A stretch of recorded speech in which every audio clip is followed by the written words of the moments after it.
What's up? What's up? What's up? It's your boy Carcino here, and let's get into it. This is the truth behind the beef between Suge Knight and Camron.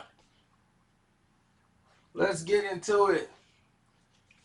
Don't forget to hit the like button coming through the door. It matters. Don't forget to hit the Cash App up, support the page, or you can click the donate button in the description box. My name is Carcino, and the Cash App, in case you guys were trying to find me. These are the things that we're talking about today, because Camron kind of jump speeded me and everybody's hitting me up about it. Like, you got to talk about it now, man. Cam talked about him and Suge. What happened? I'm like, man, he didn't jump. All right, Cam. Cam then jump speeded me up. Now I got to talk about this beef. Didn't want to do it, but now he didn't force my hand. So, all right, Cam. Here we go. Now, the many of you out there who know Camron, y'all know Killer Cam, Killer, whatever he's going by, moniker. But listen, I want everything to be clear. Camron had just was blowing up. His album was taking off. And at this time, there was a lot of New York guys going back and forth to Cali. It was cool to do. Suge had kind of just came home and was really letting his toes be settled into the game. He'd been home for a little bit, and he was, putting his toes down in the game and letting people know, hey, you ain't just finna come in here trading and doing what you want to do if you owe me money. That's how Suge looked at it. See,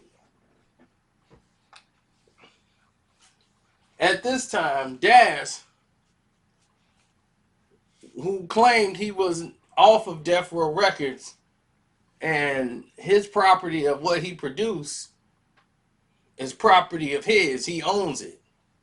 And him and Suge had a disagreement on that. If it was recorded on Death Row property or situation, then it's a Death Row situation. Meaning that these properties and all these things in place belong to Death Row Records. And when you hear My Ambitions as a Rider beat come on a Camron song, this was brought to Suge's attention. He didn't like it. It had the lyrics. It had some of Pac's lyrics in there. And you got the beat produced by Daz, featuring Daz on the record. And was like, yo, Daz came over and did this and that. Suge wasn't trying to hear it. Because if Pac was alive, I guarantee you that record never gets made. Camron never would be able to take that beat. Pac would have whooped Daz and he would have whooped Daz and Camron's ass in the same night. Ain't no way in the world Pac was going to be okay with Camron rocking out to his My Ambitious to a Rider beat. When I heard that song and I heard that beat drop and I heard Camron rapping to it, I turned it off.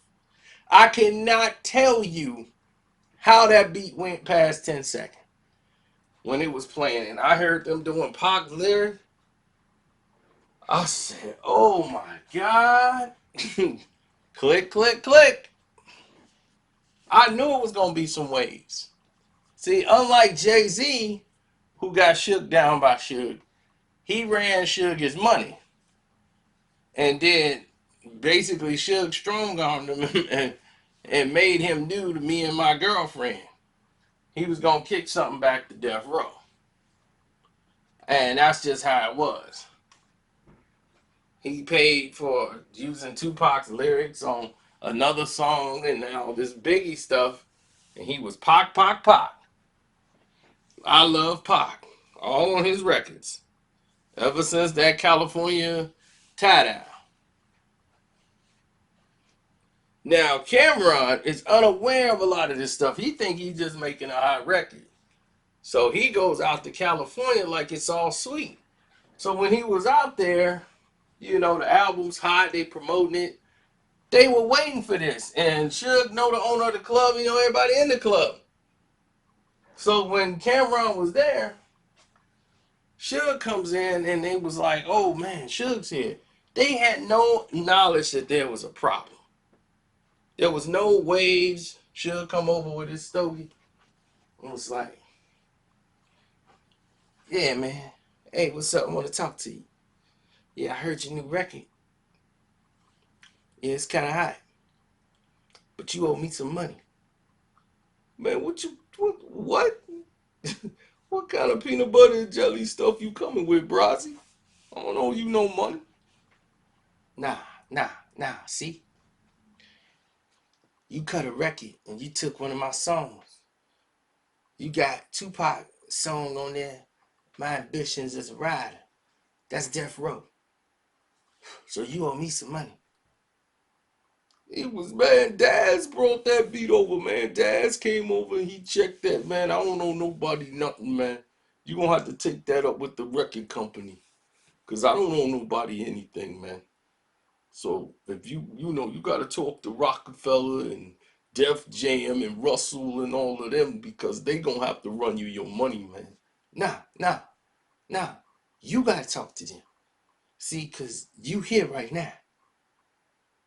And the way I look at it is I'm gonna get 27% off the back end because y'all done took my money, y'all took my record and you published it and you put it out as your own. So I need to get 27% on the back end too.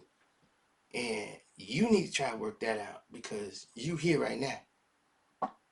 He was like, what that's supposed to be, Bronson? What? What, man, what's popping? I tell you what, I kick people's asses who don't pay me my money. I get results. Look, I'm right here, Brazzy. What you want to do? Look, I can kick ass too. You know what? Forget about it. You alright. Be safe. and he walks off. Now, what Cameron forget to tell you about this conversation that he had was the fact that he ain't say he don't owe the money. The fact is he was trying to push that off on Def Jam, Rockefeller, Dame Dad, anybody he could but him. Like, you need to go talk to them about that money. Shoot. He pushed it off on Daz, anybody but him. So he made it sound like, yo, man, I told Suge, man, look, let's get it on. Let's pop it. Let's pop it. Here's what was popping. What he didn't know, and what very well saved him, was the fact that some guys that Suge knew in the business were working with Camron at the time. They were doing some other business on the side. Legit business on the way, you know. But at this time, Suge didn't have he had too much going on at the time. In other words, it was too much going on for him to really focus on it, but he hadn't forgotten.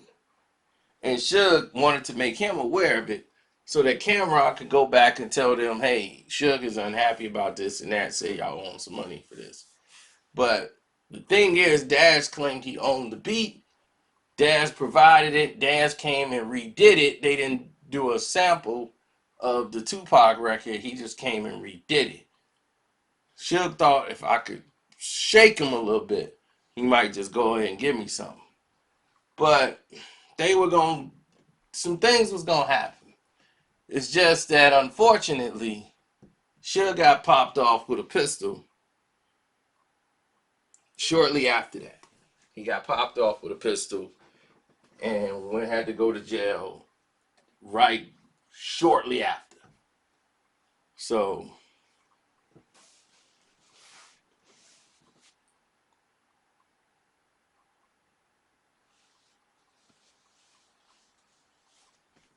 it was I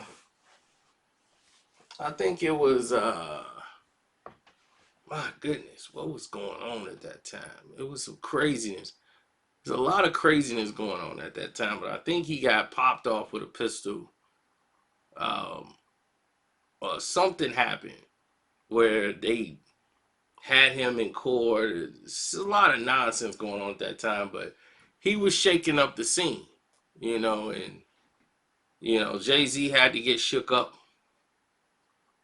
at the same time, and you saw what happened. I mean, I ain't got to spell it out for you. Everybody saw it.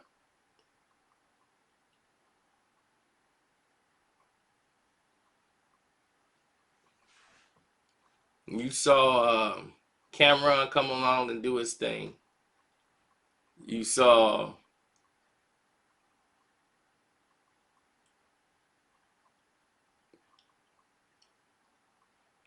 Jay get shook up.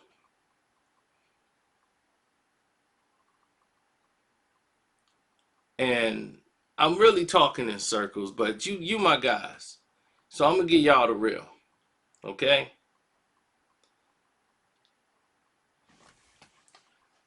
That Camron incident that blew up, right? When Suge said, all right, you all right, no problems, left him alone. You know what he got? Camron, that whole conversation got Jay-Z tied up to a chair. And they ended up extorting Jay-Z, and Jay-Z had to pay the money to them. And they had to do Me and My Girlfriend and Tupac lyrics and Some People Hate and all that, had to pay all money back to Suge Knight and everything. So everything they did at that time led to that. So they decided not to bother Cam, but it went at Jay. Because Jay was out there too. Everybody in New York was out there real safe. He was rolling around with Dr. Dre and all this stuff, and everything was peaches and cream. Then they got a hold of Jay, and all hell broke loose. And this happened right after the Cam'ron situation. So just let that be known to you. If you owe somebody some money, find out what you owe them and find out how y'all can take care of that business. But that's what happened. I was trying to talk around it in circles, but we've been through this already. We already know. I mean, everybody knows what went down. So that's what led to the situation. That song put them on the radar and on the map. And then Jay-Z's out there in Cali hanging with Dre, and Cam's out there promoting his out. It was a whole lot of craziness going on in LA at that time. And it wasn't cool. Should want to let everybody know you ain't just finna take my music and not run me my money. And Cam'ron is on Rockefeller Records. That means you owe me the money, Jack. And you gonna run it.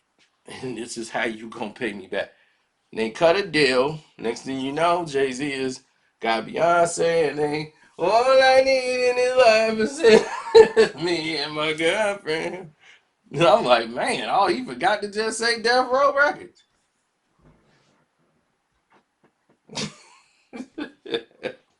And they went cut Suge's money, man. I mean, hey, it's business. They owed the man some money.